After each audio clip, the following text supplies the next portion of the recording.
Hi guys, today we're making our carrot cake. So we're gonna start by preparing our pan. So just to get us started, there are a couple different cake pan sizes that you can use. You have your 2-inch, your 4-inch, and your 8-inch. All of these you might be using a different size depending on which campus you're at or depending on what your teacher has available. So today we're gonna be starting with our 8-inch cake pan. So if you do use a different size, it might affect your time that you're leaving your cake in the oven or any of those things. So we're gonna start with our 8-inch cake pan, and I'm taking a piece of parchment paper. I'm going to trace the bottom of my pan on one side of the parchment paper. If I'm doing two, I'm gonna do two. So as I get started here, I'm going to trace the bottom of my pan because this is going to fit in the bottom of my pan, right? So you can see I'm not perfect here. I'm gonna go ahead and I'm going to cut around.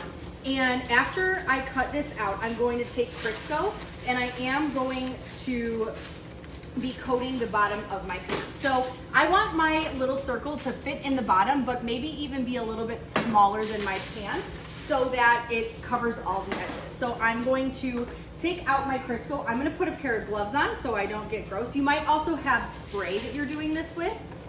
And I am going to take a little bit of Crisco and I'm going to go around the edges of my pan. And I'm gonna get up on the sides so that my cake doesn't stick to my sides, and you can put a little bit on the bottom as well. Then I take my piece of parchment paper and I stick it to the bottom. You want it to be as flush with the bottom as you can be. You don't want any big crinkles. So if I look, my pan is now prepared.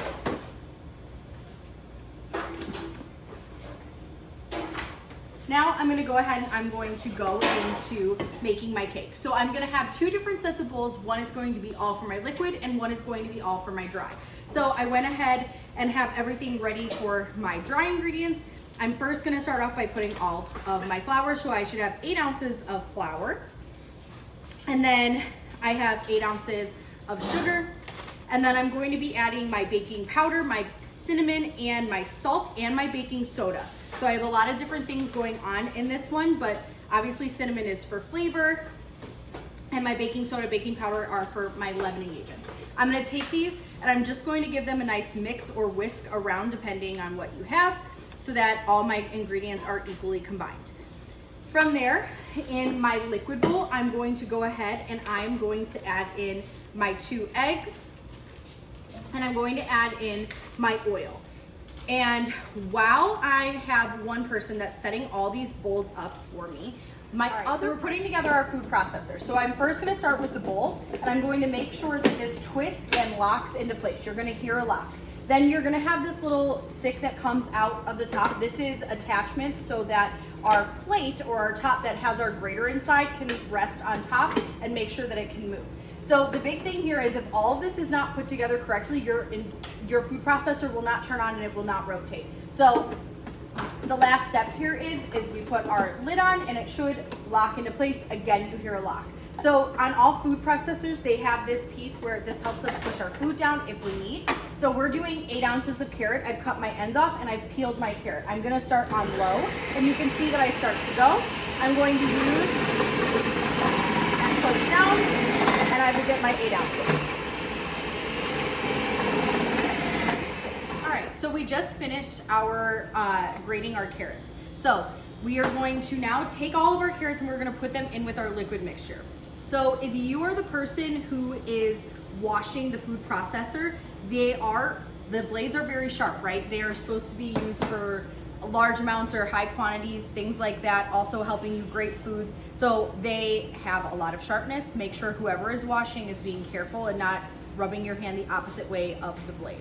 So now I have all my carrot mixture. It is ready to go. I'm going to merge that with my dry ingredients now. So I'm gonna make sure I get all my liquid out, and then I'm going to mix these together until I get a batter-like consistency. So this isn't a liquid mixture. It shouldn't be super duper thin. I'm gonna go ahead and I'm going to keep mixing and mixing until I'm ready to put into my pan. All right, so my cake batter is all done. You can see this is not a thin liquidy batter. So from here, I'm going to take all of this batter and I'm going to pour it into my cake pan. Because this is a thicker mixture, we need to make sure that we spread this out. So I'm going to make sure to press that it touches all the edges. And then we will put this off to the side and we're going to start our cream cheese frosting. This is going to go in our oven and bake for about 20 minutes at 3. All right, so now we're gonna make our cream cheese frosting. So I started by locking in my bowl because this is, again, more processing equipment. I have my softened butter and I have my softened cream cheese. So remember, if it's hard cream cheese or hard butter, it's not going to be as easily whippable with the whisk attachment, because that is what we're using today. So I'm gonna go ahead, I have my 6 ounces of cream cheese and my butter's in there. Now, before I even put anything else in, I'm going to lock in my whisk attachment and I'm gonna let this whip. I'm gonna do about speed 4 to 6. I don't wanna go slow. We're whipping these together, so I want it to be higher. So I've whipped together my butter and my cream cheese, and now they're one consistent mixture. I can't see any chunks of butter or any chunks of cream cheese. I'm going to go ahead and I'm going to add in my vanilla, and then I'm going to start by adding a little bit of powdered sugar at a time. Now let's remember, when we're using powdered sugar, if we put all our powdered sugar in at one time and we hit speed 6, what's going to happen? It's going to poof everywhere. So start by putting in a little bit of your sugar. We have 30 ounces to mix in, so it's almost a full bag of powdered sugar. So I'm gonna put about a cup in here. I'm going to pause, and then I'm going to, again, slowly, now I can see my sugar getting absorbed, so I can hit a higher speed and gradually increase that, and you can see I don't have a ton throwing everywhere. And then I'm going to keep doing this in increments until I'm all complete, and then I'll come back to show you the finish. All right, so we're back, and I've whisked all of my powdered sugar in. So now I have this light, fluffy mixture inside. I'm gonna go ahead with my rubber spatula, and I'm just going to lift from top to bottom, make sure there's nothing stuck to the bottom, and then I'm gonna put this aside. You will make this one day, and then you'll frost your cakes the next day because your cakes are gonna come out hot.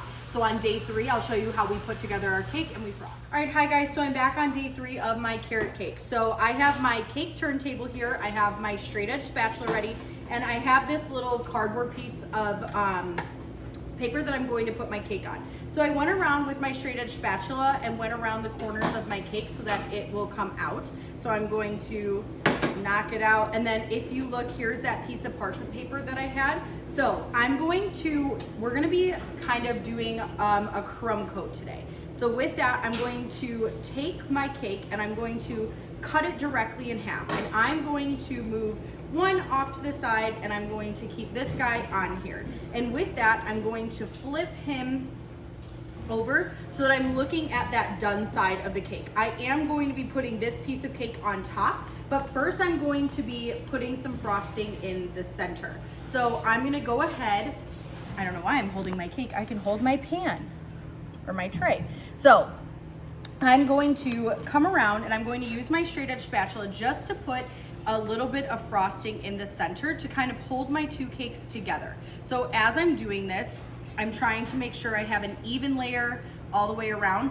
Also, because I'm using a turntable, I should be able to turn. Mine's a little stuck right now, so we'll come back to that. But I'm going to frost all of this. Now, once I'm here and I have a decent amount of frosting on that inside, I'm going to take my other slice of cake and I'm going to put it on top. This is what we're doing is called crumb coating.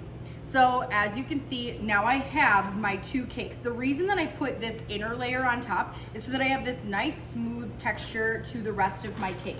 That way I'm not having to deal with an uneven top. Now I am going to take some of my frosting, and since our cake is moist, sometimes when you're spreading your frosting, you might get some crumbs that are inside of your cake. With that, I have this little bit of warm water next to me, and if I need it, I will use that warm water to kind of wash off my straight edge spatula so that I can not have any crumbs all over the top of my cake. Because like right now I have crumbs on this side, so I can pause for a second. I'm gonna clear off my spoon.